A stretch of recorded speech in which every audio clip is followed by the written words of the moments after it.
Hi again all, we've got a real treat for you today. I was thinking to myself, we've done a few tutorials where we work through the whole of a garment, but what we haven't done is taken a little wind back to basics. So today's tutorial is a real treat for either those of you getting into dressmaking or those of you that have done a little bit and just want to hone those skills. So we're going to be looking at a couple of different finishes for hems, a couple of different finishes for seams, and we're also going to look at a neck facing, which pretty much any beginner's top pattern includes these days. So a range of really useful techniques all brought together in one video for you. I'm also going to split them out into separate videos so you can pick and choose which techniques you might want to watch as well. But for the one that's rolled all together today, I really hope you enjoy it, and let's get on.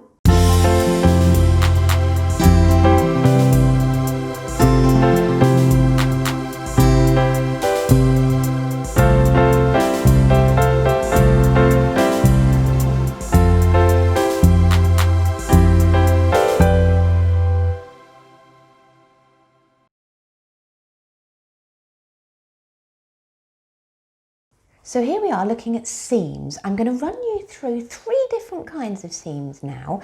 We're going to look at overcasting, which is a way of tidying up your seams on your own domestic machine, no overlocker required, and it uses a nice wide zigzag. Now there's two variations on overcast seams that I'm going to show you. One of them is where you can overcast the two raw edges together and just press it to one side, and the other one is where you can overcast the two separate raw edges separately first, and then when you bring the seam together you can press it open quite nicely.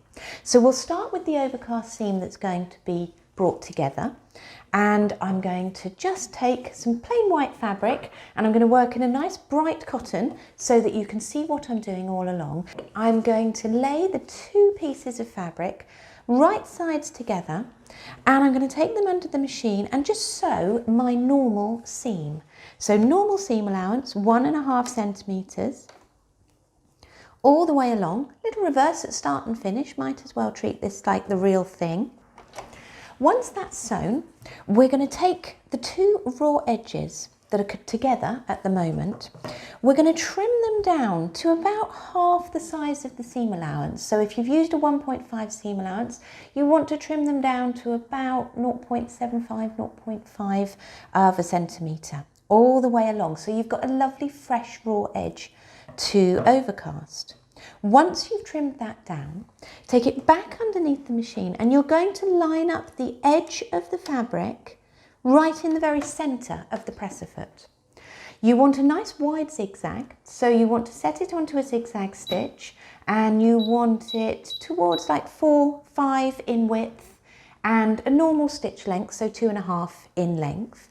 And you're going to run the machine all the way down the edge of those raw edges. So on the right hand side, your needle will just fall off the fabric. On the left hand side, it will be firmly in the fabric. So it has the effect of wrapping up the edge of the fabric.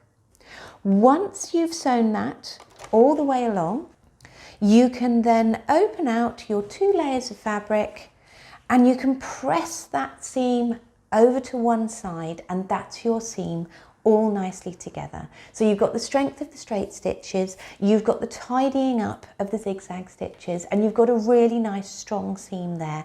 That one's a really good one for maybe children's clothes, that kind of thing, where you really need a nice strong finish.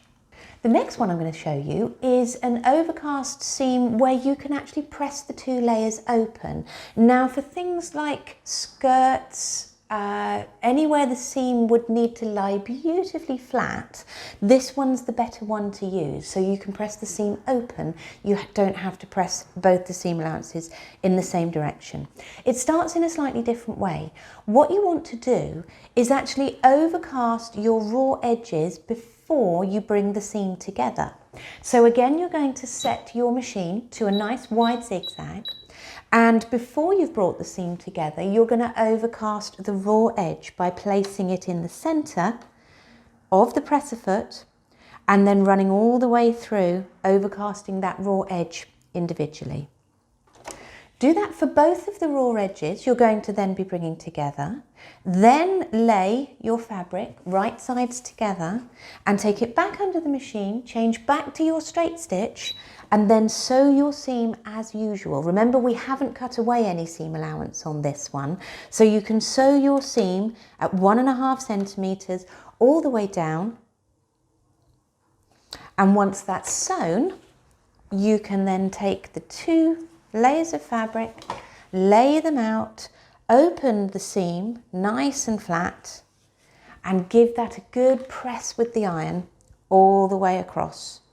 So you then have an open seam that still has that tidy up stitch, that zigzag, making sure your raw edges aren't going to fray at all. I'll now move on to a French seam, which is a really nice finish. If you're dealing with any quite delicate fabrics, you want quite a light but quite a strong finish. If you're dealing with fabrics that are quite prone to fraying, maybe silks, satins, chiffons, anything that's quite light that would be really quite tricky to deal with, you can use a French seam for that. They're normally used for things like pajamas and underwear to give a really nice, neat but very fine finish. Now for this one, I'm going to use a bit of fabric where it's really clear which is the right and wrong side, because we put the seam together in a slightly different way. So to bring a French seam together, you're going to work with a slightly smaller seam allowance than you would normally. You will end up using a 1.5 seam allowance, so you can apply it to any pattern you're using. But what you do is you begin with just a 1 centimetre seam allowance, and then as you fold it backwards to enclose the raw edges, you take that extra 0.5 centimetre to do that.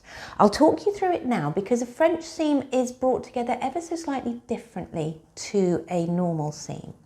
With a normal seam, you would bring your fabric together so you've got the right sides together, the wrong sides facing out towards you. But for the first line of stitching on a French seam, you actually bring your fabric together so the wrong sides are on the inside and the right sides are facing out towards you. You bring it together with a lovely line of straight stitching, just 1 centimetre in from the edge.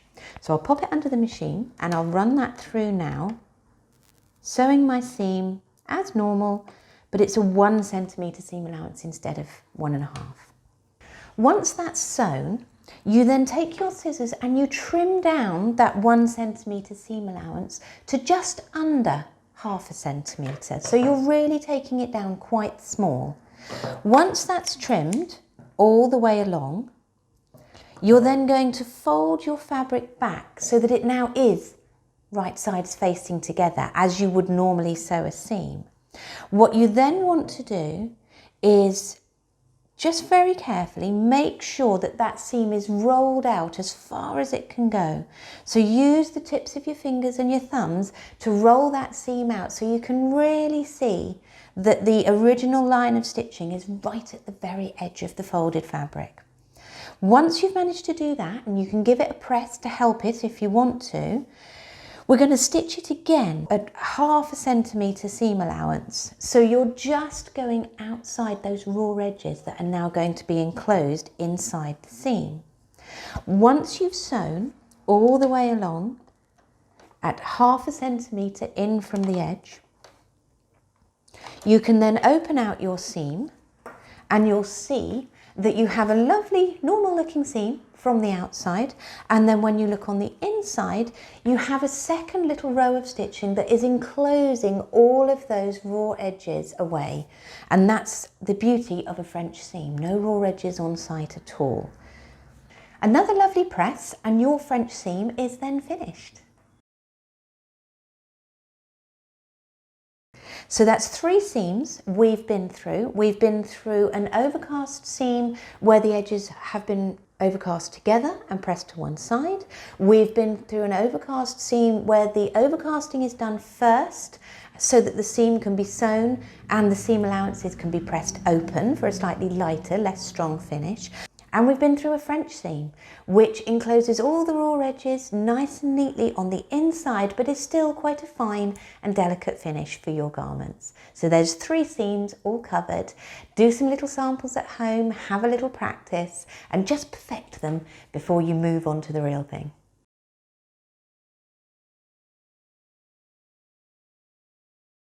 So your hem is something you're going to want to get just right. And today I'm going to show you through two different kinds of hems. One simple folded hem, but a really nice neat finish for it. And I'm also going to talk you through a rolled hem, which is sometimes called for if you've got a curve on your hem. It can be used as a very small finish just for a normal straight hem, but it also comes in really handy if you've got to negotiate some curves, and I'll show you a couple of different ways of achieving that. So the first one I'm going to take you through is just a simple hem that's been folded up at the bottom of a garment. So quite often you'll have a hem allowance, and what you want to do is turn it up in two stages. So you want to take half of that hem allowance and turn it up initially. Press those separately, so don't turn it up all at once. Bring the first fold first, press that nicely into place, and then bring the second fold up and press that nicely into place. Now, once it's pressed, grab a ruler and just measure exactly what you have turned up. Because for the best results, you're going to want to run your hem round the machine with the right side facing up towards you. So if you've pressed it nicely up, and for example, my one is 2 centimeters up, I'm going to want to run the line of stitching that's going to hold my hem with the right side facing up towards me at just under 2 centimeters. So I can always be confident that it's catching all the layers of the hem that I've turned up. You can also sometimes, through the fabric, feel that you have all the layers there, and you can feel where it just turns it back into one layer of fabric again. So once it's all nicely pressed and you've given it a little measure as to how deep that hem is all the way along, you then want to take it underneath the sewing machine, line it up with the markings on the needle plate that's just under the amount you've turned it up by, and with the right side facing up towards you, you can then carry on and stitch that hem down into place, knowing that you're going to go through all those 3 layers. A nice finish is sometimes to run a second line of stitching parallel to the first, so you have what looks like a twin stitched hem all the way along. You can always use a twin needle if you have one, but if you don't have one, you can get the same effect by stitching along 2 lines in parallel. So there's my basic folded hem for a nice straight finish, all done and dusted. What I'll now do is I'll move on to talking you through a curved hem, which will require rolling as opposed to just folding and stitching. Now, a rolled hem, people always find a little bit tricky. You can get feet that will generate a rolled hem for you. Not everybody has those, and actually sometimes their use is a little bit limited because they really don't cope with going past a seam very well. So if you're trying to go around the hem of a skirt that you've already sewn together, then each time you meet the seam, you have to take it out and do something slightly different. So I'm going to show you a rolled hem today of how to do it by hand, which is going to be a far more versatile technique to learn and practice for you. So I'm going to cut my fabric so that I have a subtle curve, one going down, one going up, to follow, so I can show you through all of that. Now, something very important with a rolled hem is to do it in 2 stages. So as you're rolling it forward in front of the presser foot, first turn a very small amount, not more than about 1/2 centimetre, and then again your second turn of about 1/2 centimetre, you'll want to turn and press that over. If you always make sure you're doing it in 2 stages, it avoids the hem getting too large and bulky and you rolling away far more fabric than you need, which will then end up with all sorts of little wrinkles and issues as you're trying to turn any curves that you may need to negotiate. So I'm going to turn over just 1/2 centimetre, and then once I've pressed that down with my fingers, I'm going to turn 1/2 centimetre again. And then I'm going to stitch just at the very top of that first fold I've made. So the raw edge is down inside and I'm running along the top edge of that fold. I'm going to take it very slowly work about 10 centimetres ahead of you at a time, where you can quite easily press the fabric down on the front of the sewing machine, where you're in front of the needle there. Press it down, hold it with your fingers, and then as your fingers come towards the presser foot, gently take away those fingers that are holding your seam in place. Once you've travelled that bit that you've folded and you still have a little remaining, still folded, start to fold forward again. One small fold followed by a second small fold as you go. Continue all the way along that curve, working inwards and outwards, slightly pulling or compressing the fabric where you need to, and you will end up with a beautifully rolled hem that can negotiate all sorts of curves. If you imagine the curve on the bottom of a shirt hemline. So there's our rolled hem, all completed. Now rolled hems are something to practice. Cut yourself some scraps of fabric, use some of your strangely shaped offcuts you might have wherever you've got a curve going on, and have a little go at creating a rolled hem with those. It's sometimes a little tricky, but with a bit of practice you will be able to perfect those. So we've gone through 2 hems, we've gone through a rolled hem, and we've gone through a simple folded hem to give you a really lovely finish, no matter whether you have a straight hem or a curved hem on the garment you're working with.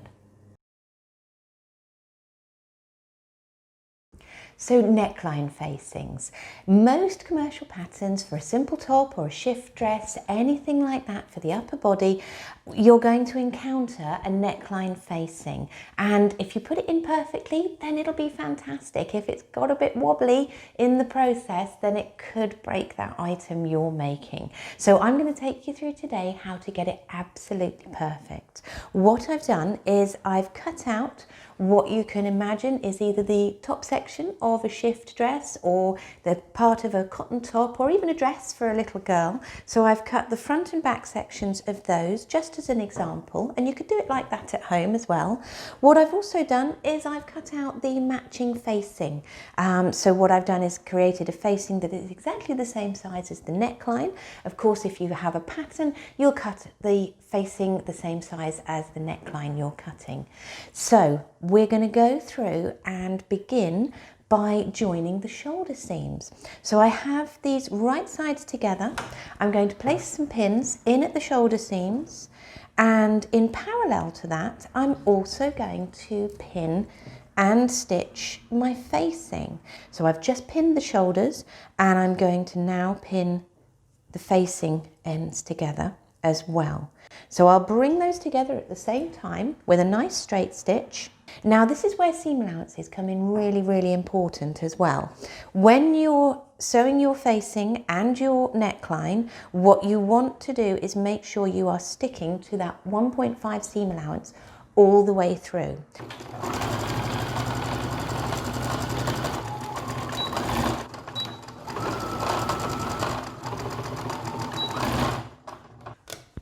So my shoulder seams are all finished, and what I'm now going to do is lay them out and make sure they have a lovely press before I move on. I can't stress enough, press as you go along, never leave it all to the end.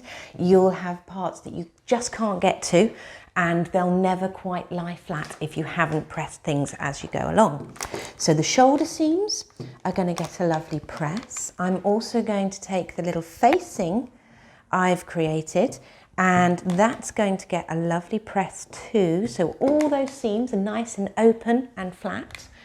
Once those are pressed, I'm then going to turn my attention to the little facing that we created, because before I attach it, I want to make sure that its outer edge, the one that's going to sit inside the garment, is going to be as neat as it can possibly be as well. Now, if you had an overlocker, you could overlock that quite easily. If you don't have an overlocker, and I know quite a few people don't, but they're getting more popular these days. If you don't have an overlocker, then what you can do is turn a very small amount of the raw edge to the inside of your facing. Press all the way round. So it's about 1/2 centimetre, 3/8 of an inch, pressed in all the way round. Set your machine to a zigzag stitch, not too short, so about 3.5 in width, 2.5 in length. And then once you've set that up, just take it under the machine and looking at the right side, facing up towards you, just stitch within that 0.5 centimetre of the edge of the facing. And what you'll end up with is a lovely neat facing ready to be attached to the inside of your neckline. Once that facing has been tidied up around that raw edge that's going to sit inside, you can then bring the neckline and the facing back together again. What you want to do is lay your neckline right sides facing up towards you on the table, then place your facing down onto it with the right side facing downwards. Match the shoulder seams, and if you've used all the same seam allowances all the way through, they should match perfectly. And begin to match first where the shoulder seams are, the centre front and the centre back, and then you can pop a few pins in between if you need to as well. We're going to be sewing all the way around this neckline with our 1.5 centimetre seam allowance, just with a normal straight stitch. So my pins are in and I shall get that stitched now, and then there's a little bit more pressing, a little bit of clipping and a little bit of understitching.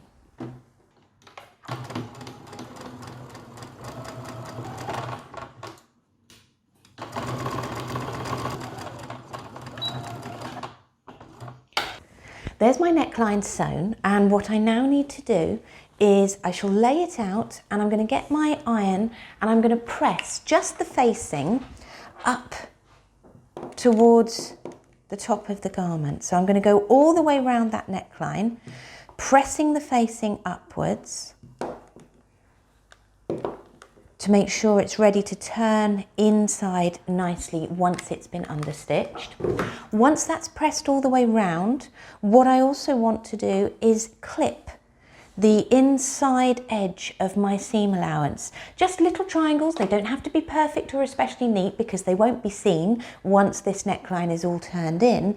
It just means that as the neckline turns in, the fabric in that seam allowance can spread into that beautiful even curve.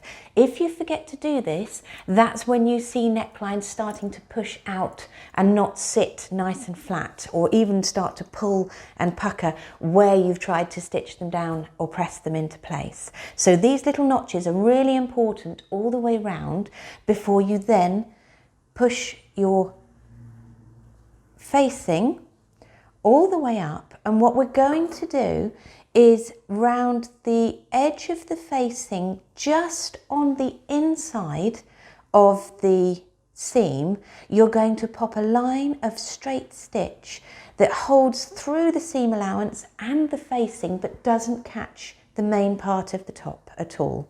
So we're going to run that through the machine now, very close to the edge, not more than about 0.5 centimetre away, a little less if you can. You want to work really close here and run a line of stitching all the way around that neckline, ready to press it inwards.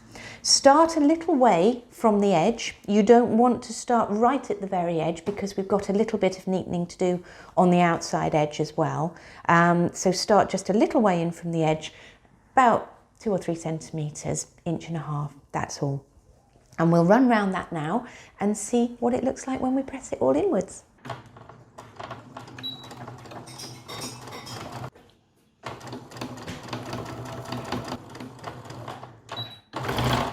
My facing's now all nicely understitched, so what we need to do is we need to turn that facing to the inside of our garment and give it a really, really good press all the way round that neckline to make sure that everything is lying nice and flat.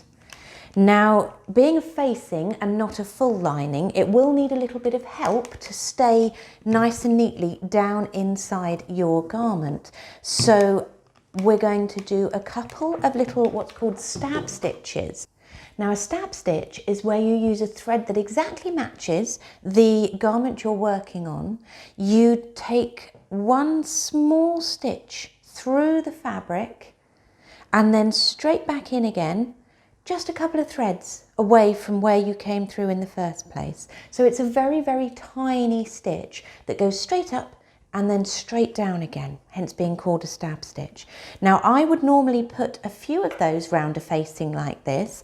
Once we've got those stab stitches in place, what we're also going to do is just turn over the back of the facing so that it gives a nice neat edge where the two back lines join. Now you may have a zip here, you may have a button loop here, you may have a crossover button panel here. You can finish this in all the same way. So the button loop, the zip, or the button panel can all be enclosed into the edge of the facing in this same way. So what we want to do is we want to take the facing. I know we've just pressed it all nicely to the inside, but at the back, center back there, we want to flip it back out again and press it down just with our fingers along the line of the center back seam. Now earlier we said we weren't going to do our understitching within about 3 centimeters of the edge of that back seam, so this is why, so that we can flip this back over again, stitch it just at the same seam allowance all the way up. So once we've sewn at 1.5 centimeters in from the edge, we're going to flip it back over and turn it through, making a lovely square corner at the back there, and then again a really, really good press after we've stitched it. Okay, always press as you go along, can't stress that enough. So our little neckline is finished now. We have it sitting nicely all the way round this little top.